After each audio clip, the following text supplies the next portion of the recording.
नमस्कार, स्वागत है आपका डॉक्टर साहिब में और मैं हूं आपके साथ सौम्या राठी। डॉक्टर साहब के आज के एपिसोड में हम ये जानने वाले हैं कि जो नई माएँ होती हैं, जो न्यू मदर्स होती हैं, वो कैसे समझे कि वो अपने बच्चे को ज़रूरत से ज़्यादा खाना खिला रही है या दूध पिला रही है, यानी कि कैसे समझा जाए कि आप अपने बच्चे को ओवर फीड कर रहे हैं।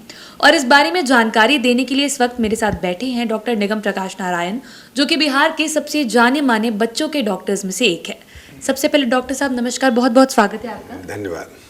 डॉक्टर साहब, आपने अपने प्रीवियस वीडियोस में हमें बताया है कि माओ को बच्चों को किस तरीके से फीड करना चाहिए, क्या न्यूट्रिएंट्स बच्चों को मिलने चाहिए। आज मैं चाहूँगी आप हमारे दर्शकों को ये समझाएं कि जो न्यू मदर्स हैं वो ये कैसे समझे कि वो अपने बच्चे को ज़रूरत से ज़्यादा खिलाने की कोशिश कर रही है। देखिए, हम लोग नवजात शिशु की बात पहले कर रहे हैं। नवजात शिशु के लिए और नवजात माँ नई माँ जो होती है, पहली बार माँ बनती हैं, तो उनके लिए ये बहुत बड़ी समस्या है समझना कि बच्चे की क्या रिक्वायरमेंट है। और ख़ास करके बच्चा तो रोता है, लेकिन रोने का कारण कई हो सकता है। रोने का कारण बच्चा अगर पेशाब करके पड़ा हुआ हो तो वो भी रो सकता है, बच्चे को अगर इस मौसम में ठंड लग रही हो तब भी रो सकता है। लेकिन इन सभी स्थिति में एक सिंपल बच्चे को काम डाउन करने का एक तरीका है माँ का, कि माँ उसको दूध पिलाती है। और समझ में नहीं आता है माँ को कि दूध जो है वो कम हो रहा है या ज़्यादा हो रहा है। और सच्ची मानों में 2 से 3 हफ्ते के बाद, जन्म के 2 से 3 हफ्ते के बाद जो माँ का दूध हो जो प्रचुर मात्रा में निकलने लगता है। कई बार तो ऐसा है कि टपकता भी रहता है अगर बच्चा रोता रहे तो पता नहीं चल पाता है माँ को कि बच्चा कितना दूध ले रहा है। और ऐसी स्थिति में वो ओवर फीडिंग का शिकार बच्चा हो जाता है। इसका मेन रीज़न ये है कि माँ जो है अनभिज्ञ रहती हैं कि कितना दूध उनका प्रोड्यूस हो रहा है। और समटाइम्स होता क्या है कि बच्चा जो है अपने आप में कभी कभी स्ट्रांग भी होता है, वो 5 मिनट में ही फीडिंग पूरा कर लेता है, फिर भी माँ जो है उसको 10 मिनट 15 मिनट तक अपने लगाए रहती हैं स्तन से। तो ऐसी स्थिति में बच्चे को ओवर फीडिंग होने की बहुत ज़्यादा चांसेस होती है। और ओवर फीडिंग मैंने जैसा कहा कि उसके कारण उल्टा बच्चा पेट में अगर गैस ज़्यादा ले ओवर फीडिंग की वजह से तो भी रोएगा, लेकिन रोने के कारण बच्चे को फिर से दूध पिला देना ये एक हार्म हो सकता है बच्चे के लिए। इसीलिए माँ को ये समझना पड़ेगा कि बच्चे को एक धीरे धीरे टाइमिंग करना चाहिए। पहले तो हम लोग डिमांड फीड के बारे में बोलते हैं कि बच्चा जब रोए तो आप ज़रूर उसको दूध पिलाइए, लेकिन कुछ दिनों के बाद, 1 या 2 महीने के बाद थोड़ा सा एक एहतियात ज़रूर बरतना चाहिए कि 2 से 2.5 घंटे के बाद ही दूध देना चाहिए। और दूध देने के बाद उसको प्रॉपरली ढकार करवाना चाहिए, जिसको हम लोग बोलते हैं बर्पिंग। तो वो ढकार करवाने के लिए बहुत सिंपल सा तरीका है कि बच्चे को ऐसे सामने में लें और पीठ को थपथपाएं या पीठ को सहलाएं।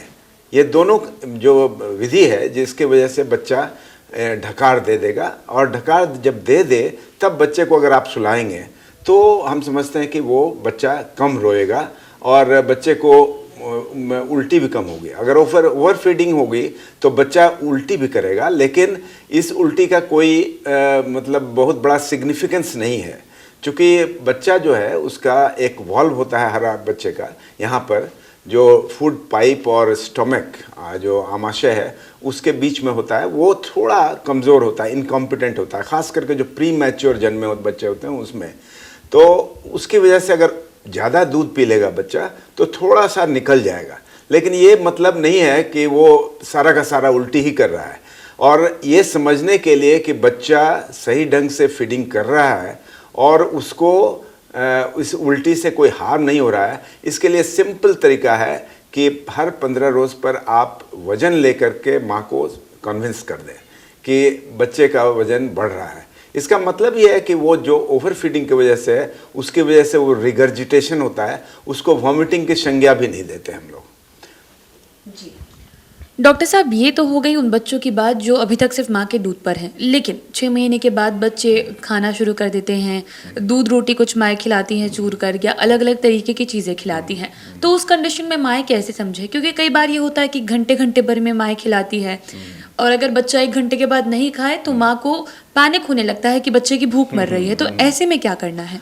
देखिए, ऐसा है कि ख़ास करके जैसा हमने बताया कि जन्म से लेकर के 6 माह तक तो बच्चे को सिर्फ स्तनपान कराना चाहिए। उस वक्त तो हम लोग किसी भी चीज़ को देने की हिदायत नहीं करते हैं, कोई भी बाहरी चीज़, चाहे वो फल का जूस हो या कोई तरह का भी पदार्थ हो, हम लोग उसको नहीं देते हैं। तो 6 माह तक सिर्फ माँ का दूध होना चाहिए, नंबर 1। लेकिन 6 माह के बाद जो है हम लोग कुछ सेमी सॉलिड जो है बाज़ार में उपलब्ध हैं, बहुत सारे, नाम नहीं लेना चाहूँगा, लेकिन वो जो है उसको लेई की तरह से बना करके देना एक तरीका होता है जिसको देते हैं। लेकिन अब आपको ये ख्याल रखना होगा कि आप दूध पिलाने के बाद अगर उसको देंगे तो फिर ओवर फीडिंग हो जाएगी। इसलिए आपको क्रिएट करना पड़ेगा एक विंडो। कहने का मतलब 2 फीडिंग के बीच में आप एक बार दीजिए, और पहले आप 1 चम्मच से शुरू करेंगे लेई जैसा बना के, फिर उसको 2 चम्मच या 3 चम्मच तक जाएंगे। लेकिन याद रहे कि 6 से 7 महीने, मैक्सिमम 8 महीने तक ये बाजारू पाउडर आप भले ही दे दें, लेकिन हमारी माताएं जो ख़ास करके सुदूर गांव में रह रही हैं, उनके लिए ये ख़ास मैं हिदायत दे रहा हूं कि उनको ज़रूर ये समझना चाहिए कि हम लोगों का जो होम मेड फूड है, जो घर का जो पदार्थ है, जैसे सिंपल मैं बता रहा हूँ, एक भात हो उसको मसल के दे दें, रोटी दूध हो उसको मसल के दे दें, तो ये एक सिंपल सा तरीका है जिसको आप दे सकते हैं। ओट्स है उसको दे सकते हैं। तो इस तरह से बहुत सारी चीज़ हैं जो कि आप मसल के देंगे, और 8 से 9 महीने के बाद तो ख़ास करके उनको खिचड़ी भी दी जा सकती है, धीरे धीरे उसमें सब्जी का भी समावेश किया जा सकता है, और 10 से 11 महीने के बाद आप उनको अंडा भी शुरू कर सकते हैं। तो धीरे धीरे करके जो है उसको होम बेस्ड डाइट पर आना अति आवश्यक है, रादर देन कि उसको बाजारू चीज़ देना। पहले के ज़माने में, अगेन मैं कह रहा हूँ कि समय की परिभाषाएं बदलती रहती हैं, तो अभी जो है ख़ास करके दाल का पानी, फ्रूट जूस, ये सब जो है एकदम बिल्कुल मनाही है कि उससे कोई बहुत लाभ बच्चे को नहीं मिलने वाला है। तो इसलिए आप जो है जो सीरियल, आप जैसा मैंने कहा कि जो सीरियल जो आप बाज़ार में उपलब्ध है उसको आप पहले दें, लेकिन धीरे धीरे करके जो घर का जो फूड है उसको जल्द से जल्द इंट्रोड्यूस करें और बच्चे को बिल्कुल होम बेस्ड फूड की आदत डालें।